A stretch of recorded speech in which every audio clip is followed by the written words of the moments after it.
Estamos aquí en nuestro Forbes CX Talk y ahora vamos a conversar con Blake Morgan.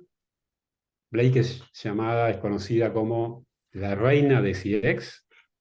Ella es Customer Experience Futurist, es Advisory Board Member de distintas organizaciones, es Bestselling autor de varios libros entre los que se destaca The Customer of the Future y prontamente The Customer Focused Leadership, The New Rules of Business.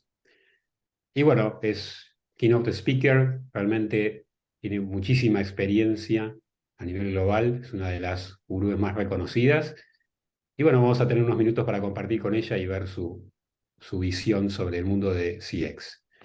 Blake, thanks to meet us, to have some talk with us. Thank you. Thank you. It's so good to be here. And we were just chatting that I've been to Buenos Aires and Chile, and I just love where you live. And I'm so excited to get to see some of your community today virtually, but it's just very good to be here. Okay, thank you. Thank you very much. Some questions I would like to ask you. I have your opinion. In your book, the Customer of the Future, you talk about the CX mindset and then its evolution towards a customer-centric culture and from there to leadership. Can you tell us what's your vision, what your vision is like on that path? Yeah, so I think that the word that you said is vision. And for any goal for your personal life or your business, you have to start with that vision. And if we're talking about the customer experience mindset, the vision has to start with a commitment to really working harder. When you have the customer experience mindset, you have this culture of focusing on what's best for the customer, even if it's at the expense of what is best for the brand. Very few companies build with the customer in mind. And that's why for all of our viewers and listeners, they could probably tell me about a recent terrible customer experience in the last 2 weeks. Very few companies build with the customer in mind. And that means that we have to look to leadership. And that's what my new book is about, on customer-focused leadership, because leaders set the sails for the direction that the ship is sailing. And that's why leaders have to be customer-centric themselves. And they have to be coaches, understanding that the first step on the path to a customer-focused company is building an employee-focused company. So many people today, they struggle to, as leaders, coach their employees and get them excited, engaged, tying the mission of each employee to the customer experience and then building from there. Yeah, it's a difficult situation because, well, leadership, working on the leaders is not an easy stuff, no?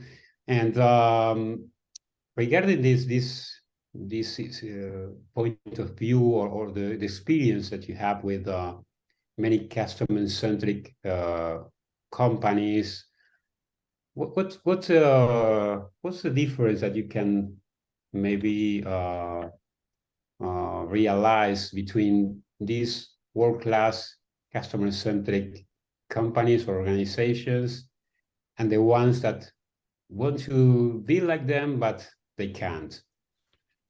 I think the commitment, the difference between a customer-centric company and a non-customer-centric company is that interest and curiosity in what customers are going through. It sounds simple in theory, but in practice, it's very difficult. The commitment to constantly asking for customer feedback, actually listening to it, and then changing how we sell and how we serve customers. Very few companies actually do this feedback loop. So it starts with that vision that we just talked about, and then it moves on to actually taking customer feedback and doing something with it. And there's so many examples of customer-centric companies where even the CEO got involved and said, you know what? I don't really believe the reports that are being served up to me. I'm not just going to sit in my ivory tower looking at spreadsheets and reports. I want to get out of my office and go talk to customers directly and find out what's actually happening.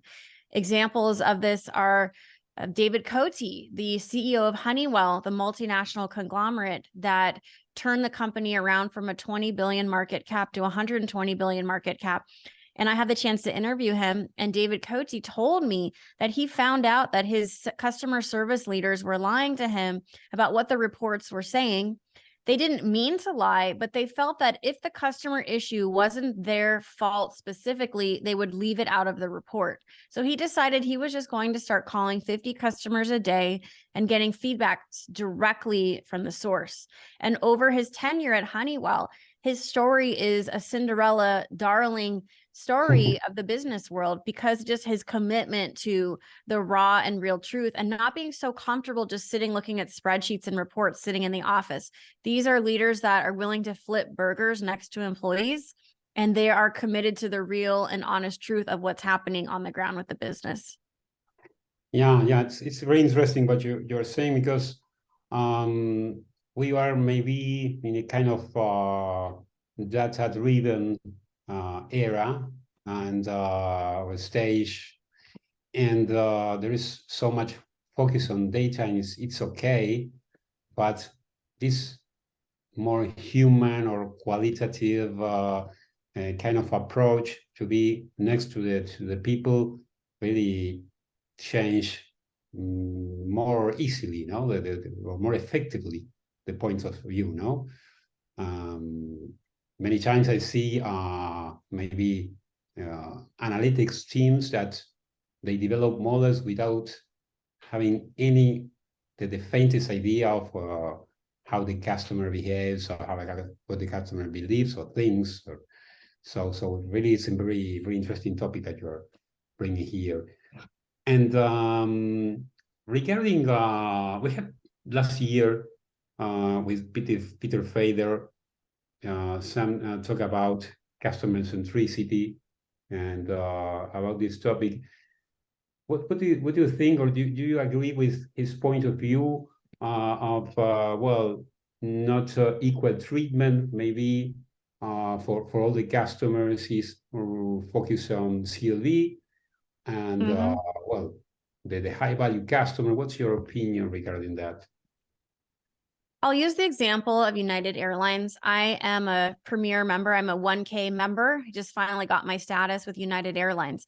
The airline industry, companies like United, generally make most of their money from business class travelers that spend thousands and thousands of dollars to fly. And that's how they make most of their money, off those, we'll call them their elite customers. However, many people are not aware of the benefits of flying with one airline. They'll fly any airline. A lot of my friends, they'll say, oh yeah, we're not loyal to any one airline.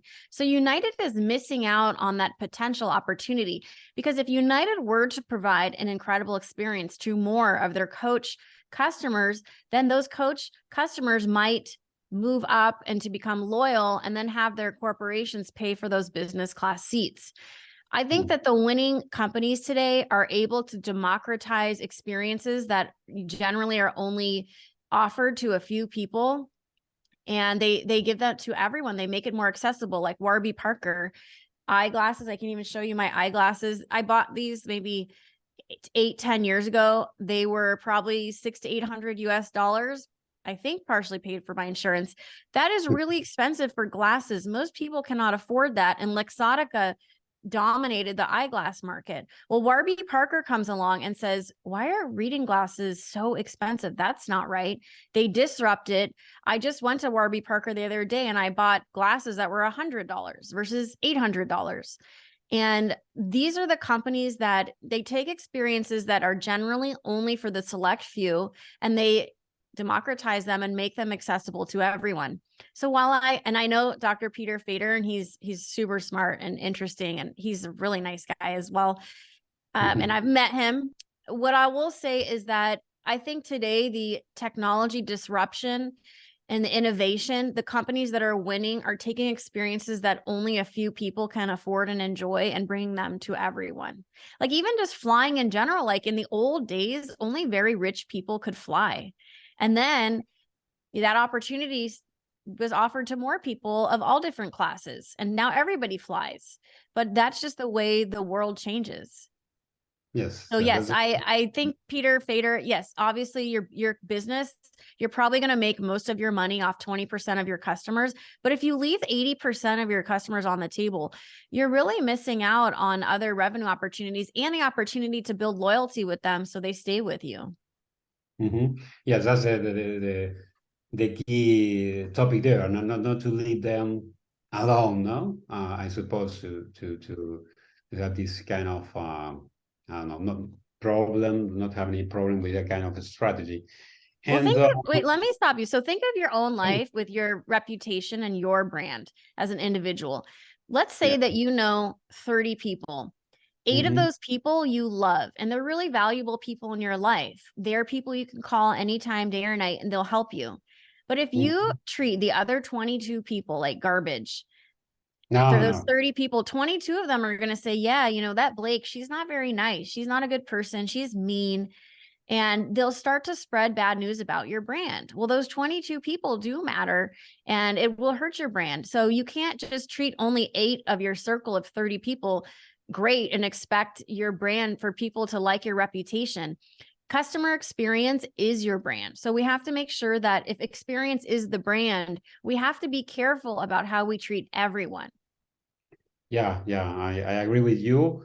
I think the maybe on the other hand, maybe there are companies that or six departments that maybe when they have to invest in the customer, sometimes they forget that well, they have to make a clever investment and have to do some kind of segmentation, but never leaving people out of the business, no, or treating them bad. No, I think that should be something really important to care about. And another very interesting thing I would like to share with you. We had some chat with Fred Reichel, the creator of the NPS, and he was kind of disappointed with most, not all, but most of the companies that implemented NPS and the way they implemented it, because maybe they lost focus on the essence and they were more like more focused on the number itself, no, the figures itself. What's your opinion with all the companies that you have been into and in contact into? I think that many are aware now that Net Promoter Score can be dangerous, that many companies are gaming the metric. The metric doesn't mean anything. An example is a home builder that I consulted with, where some of the home builders, they would actually take customers to lunch to ask for that high score. So they weren't really earning it outright. They were actually asking and begging customers and giving them things. If you give me a good review, I will take you to lunch. At this company, they got to go on a vacation with the CEO every year, but it's all lies. And I think that the modern company is willing to rip up those contact center metrics of yesterday that we know are just making us feel better so we can sleep at night, saying, oh, well, we have this many promoters. But what about your detractors? And if you're still getting all of your customer feedback from surveys, this is a wake-up call. Now with machine learning, you can plow through millions of pieces of data and look at things holistically. Also, how about a customer advisory board with flesh and blood people that you talk to and you understand more about what the customer journey is actually like? I know Fred came up with a new metric called earned growth rate to counter that, but earned growth rate is the idea that your most valuable customers are just referred customers. But even that is tough to track because companies don't always know where new customers came in from. So I know Fred Reichel, I read his new book. I know he's trying to help the industry better understand these metrics, but historically, the contact center is seen as a cost center, and there's just too much obsession with measurement and scalability. Progressive Insurance is a great example. Tricia Griffith, the CEO, quadrupled their stock at a time when many insurance companies are shrinking. And she says that you should invest in things that you can't scale and you can't measure. And that is tough to do, but those are the efforts that customer-centric companies are making, like BarkBox, the dog subscription company in the US, where they actually talk to a third of their customers every month. They committed to, if a customer requests something specific and personalized, they have committed to fulfilling that request. So these are the companies that not only do they have that hunger, that customer experience mindset, they're being smart about their technologies to innovate the way they serve customers and also the way they look at feedback. So I think Net Promoter Score, I personally, as a customer, I don't fill out any surveys ever because, you know, companies rarely reach out and say, oh, you had a bad experience, let me fix it. I will give you an example of Apple that did use Net Promoter Score, and they ran a program where if a customer rated Apple poorly on the Net Promoter scale, a manager would call the customer back within 24 hours. And in the first year of this program, Apple generated $25 million in added revenue. Now we know so often in customer service, when we ask for a manager because we've had a bad experience in the contact center, the agent says, oh, my manager's busy, or yeah, they can't talk to you.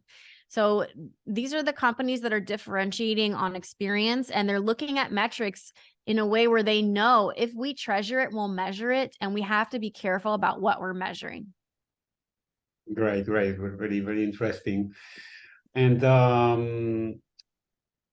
talking about measurement, talking about technology, what's your opinion of the impact in the future of AI regarding the contact centers or different CX, the overall CX actions? Yeah. Eventually, every company will have these technologies like AI internally. So the hurdle to acquire these technologies will be very low. And it's really about being thoughtful about how these technologies are implemented. I am an optimist. I am positive. I believe that AI inside the contact center could block and tackle. There's so much dysfunction in customer service now that I'm optimistic that AI will help guide agents and serve customers faster, because currently we know contact center agents generally have 40 different desktop windows open on their computer.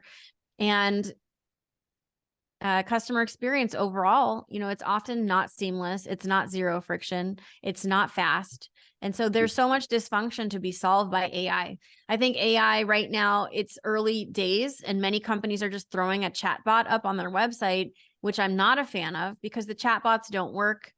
A lot of these technologies don't work well yet, and companies are releasing them way too early. So we have to be thoughtful that if we wouldn't want to offer the experience that we built to our best friend, our spouse, our mom, or our grandma, let's not let them loose on customers. Let's be methodical and slow and thoughtful about these technologies so we make sure that we can feel good about the experience we're offering both employees and customers. But I'm an optimist about AI, and I believe that it will help make things more efficient inside the company.